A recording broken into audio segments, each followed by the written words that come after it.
As Joe Lynch feeds Ben Carroll from right in front, but then disaster struck for the Gauls as the Shoremen rattled off 6 straight goals. That's Bill McDermott right there scoring 11-7, and they go on Salisbury State for a second. Both those teams are pretty much assured, Washington College and Salisbury State, of a playoff berth.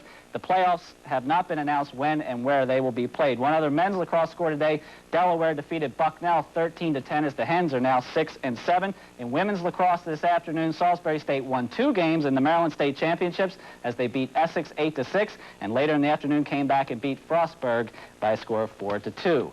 For the first time in 4 years, the Salisbury State Seagulls are in the NCAA Division III playoffs in lacrosse. They're heading out tomorrow morning to face Nazareth College on Wednesday in Rochester, New York. Now, this game is actually a rematch of a game held earlier this season when Salisbury State lost 17-11. Jim Berkman, their coach, said that at that time his team lost the game in the transition phase, and he feels like that they also faced a good goaltender. And he's hoping that they can reverse things, and he really feels that they can beat this team this time around. They'll play on Wednesday, as we said, in the playoffs. Let's take a look at the schedule.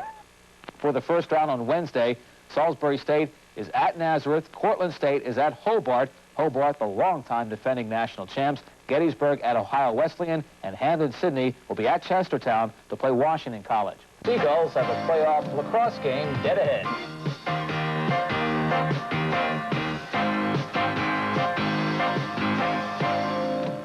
The Salisbury State Seagulls will be back in the NCAA Division III tournament. For the first time in 4 years tomorrow, they face the Golden Flyers of Nazareth College in Rochester, New York. And the Gulls are hoping this marks a return to their tradition of success in college lacrosse.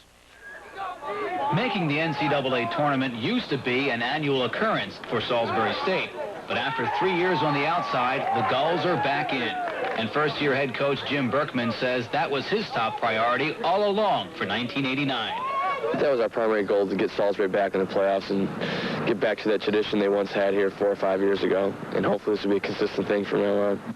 The Gulls will face a team tomorrow they've run into before. Nazareth came to Salisbury on March 28th and beat the Gulls 17-11. We gave up a lot of transition goals late in the third quarter when we were down 1, and we missed some easy shots in the third quarter also. But also we ran into some hot goaltending.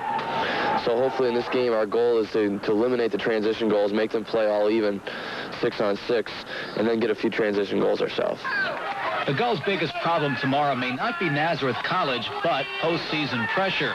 Their coach thinks facing Nazareth again helps alleviate a little of the stress.